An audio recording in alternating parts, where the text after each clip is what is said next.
अब्दुल हुसैन सारियो 3 साल कैंसर के मर्ज़ में मुब्तला रहण खां पोइ अॼु कराची के एक अस्पताल में लाडाणो करे पियो आहे। कुछ भी थे पर अॼु मां मूसा ख़ान सां ऐलान जंग कर थो चाहियां। पंहिंजे मुनफरद स्टाइल ऐं कदावर शख्सियत सबब सिंधी मीडिया में पंहिंजी हिकु अहम जगह ठाहींदड़ लाला अब्दुल हुसैन सारियो कैंसर सां मुसलसल 3 साल जंग विढ़ंदे अॼु सिंध खां हमेशह लाइ विछड़ी वियो आहे।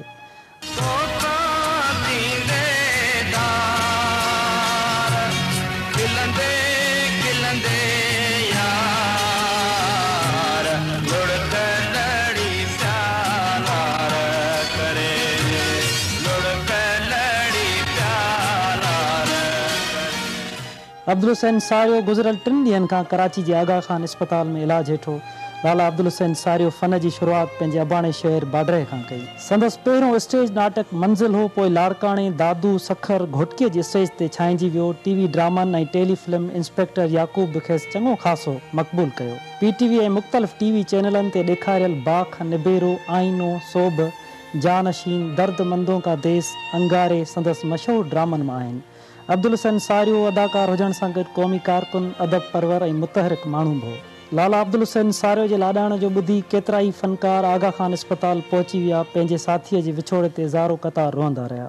अब्दुल हुसैन सारियो जा वारिस अस्पताल ॿाहिरां हंजू वारींदे रोअंदा रहिया। आवाज़ न्यूज़ सां ॻाल्हाईंदे अब्दुल हुसैन सारियो जे वॾे भाउ चयो त लाला अब्दुल हुसैन संदसि चेल जो संदरो हो।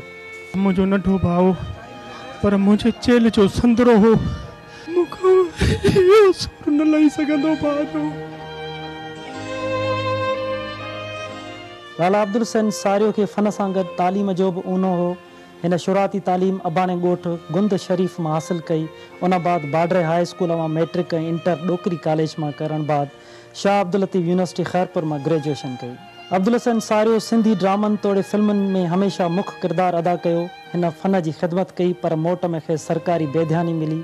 अस्पताल ॿाहिरां वॾी तादाद में फ़नकारनि गॾु थी अब्दुल हुसैन सारियो जी ॾुखायल मौत ते एहतजाज पिणु कयो ऐं संदसि मौत जो ज़िम्मेवार वाघ धणियुनि खे करार ॾिनो। सरकार वटि जेकॾहिं पैसो हुजे हा त अब्दुल हुसैन सारियो तड़पी तड़पी न मरे हा।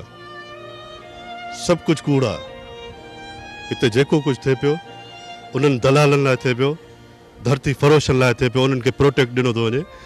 पर जेके सिंध जा असली सपूत आहिनि, जेके सिंध धरती जो नालो पैदा कनि था, उन्हनि वीचारनि खे अब्दुल हुसैन सारियो वांगुरु कुचलियो थो वञे, मारियो थो वञे।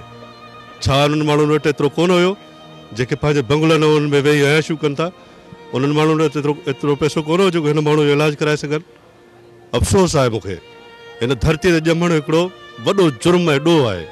अब्दुल हुसैन सारियो जहिड़ा फ़नकार वल्ले सिंध खे मिलंदा, हू सिंध खे हमेशह यादि रहंदो। सिंध सरकार खे घुर्जे त रांदीगरनि लाइ त भले 5-5 लख डोनेट करे, पर ग़रीब फ़नकारनि जी सार लहण बि संदसि ज़िम्मेवारी आहे त जीअं अब्दुल हुसैन सारियो वांगुरु को तड़पी तड़पी दम न ॾे।